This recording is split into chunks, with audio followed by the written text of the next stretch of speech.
Bismillahirrahmanirrahim. Assalamualaikum warahmatullahi wabarakatuh. Salam jumpa kembali anak-anakku semua dalam PJJ Pembelajaran Jarak Jauh pada semester 2 ini. Harapan Ibu semoga kalian semua dalam kondisi yang sehat dan tetap selalu bersemangat walaupun kita harus melakukan pembelajaran jarak jauh kembali di semester 2 ini. Anak-anakku semua, pandemi COVID-19 berdampak sangat besar terhadap gaya hidup masyarakat dunia, termasuk bangsa Indonesia. Selain meningkatnya bisnis online, dampak lain adalah tingginya konsumsi terhadap makanan sehat yang menyebabkan bisnis makanan sehat semakin dilirik oleh para pengusaha. Bisnis makanan sehat sudah ada sejak lama. Industri makanan sehat berkembang karena kebutuhan untuk hidup jauh dari penyakit. Oleh karena itu, anak-anakku semua, pada pembelajaran kali ini kita akan mempelajari tentang materi pengolahan makanan fungsional. Apa aja yang akan kita pelajari pada materi pengolahan makanan fungsional? Antara lain yang pertama adalah pengertian dari makanan fungsional, kemudian jenis-jenis makanan fungsional, dan sistem pengolahan pada makanan fungsional. Seperti apa lengkapnya? Mari kita saksikan video pembelajaran berikut.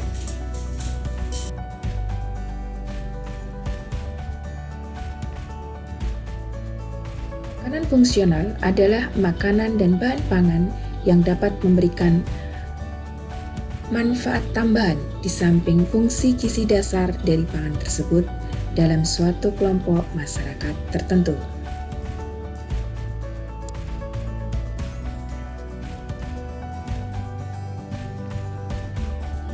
Berbagai penelitian menunjukkan bahwa beberapa jenis makanan itu memiliki peran dalam mencegah maupun mengobati penyakit. Nah, konsep makanan fungsional ini mula-mula berasal dari sebuah filosofi Hippocrates yang menyatakan bahwa jadikanlah makananmu sebagai obatmu dan obatmu sebagai makananmu. Makanan fungsional ini sering disebut juga dengan makanan yang mempunyai fungsi kesehatan, khususnya untuk pencegahan penyakit atau yang disebut dengan prevention. Istilah makanan fungsional digunakan pertama kali oleh para peneliti di Jepang pada tahun 1984.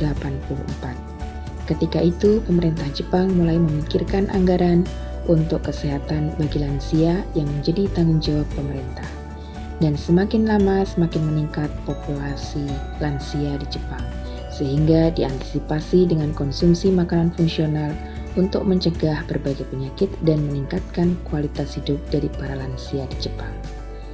Di Jepang, makanan fungsional ini diberi nama FOSHU, Food for Specified Health Uses, yaitu sebuah klaim bagi makanan yang diketahui secara ilmiah mengandung komponen yang mempunyai efek menguntungkan bagi kesehatan. Menurut Badan POM atau Badan Pengawasan Obat dan Makanan Republik Indonesia, makanan fungsional diartikan sebagai pangan olahan yang mengandung satu atau lebih komponen fungsional yang berdasarkan kajian ilmiah, yaitu pembuktian uji klinis benar-benar memiliki fungsi fisiologis yang terbukti bermanfaat bagi kesehatan serta dapat dipertanggungjawabkan.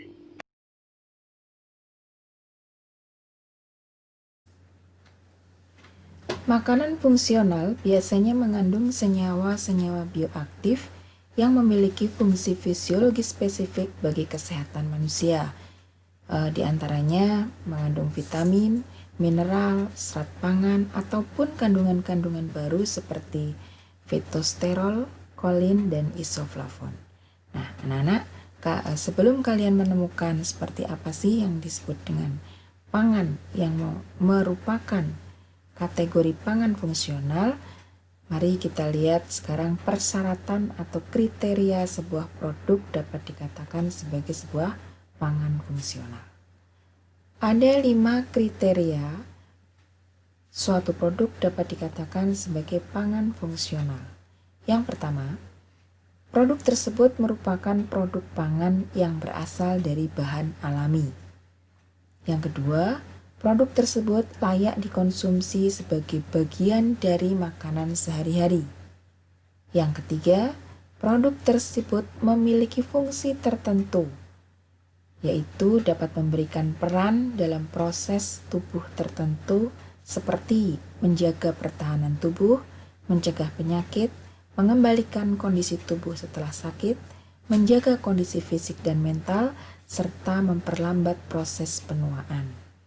Kemudian kriteria yang keempat adalah jelas sifat fisik dan kimianya, serta kualitas dan jumlahnya, serta aman untuk dikonsumsi oleh manusia.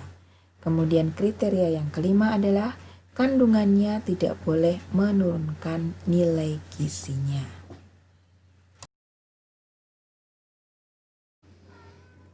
Adapun contoh makanan fungsional yang diklaim oleh Fosu Jepang sebagai makanan fungsional itu bisa kalian lihat pada tabel di modul halaman 110.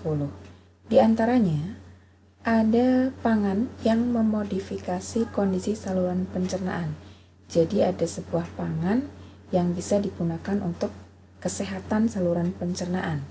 Ini komponen utama dari pangan tersebut biasanya mengandung oligosakarida, laktosa, bifidobakteria, bakteria asam laktat, serat pangan, dekstrin yang tercerna, polidekstrol, guar-gum, biji pelapis, psyllium, dan lain sebagainya.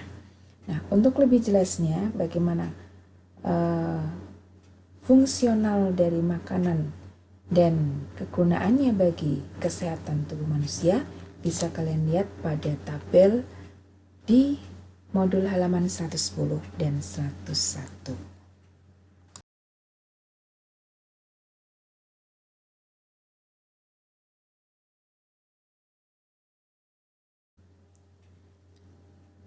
Berdasarkan sumbernya, makanan fungsional dibedakan menjadi dua, yaitu makanan fungsional nabati dan makanan fungsional hewani.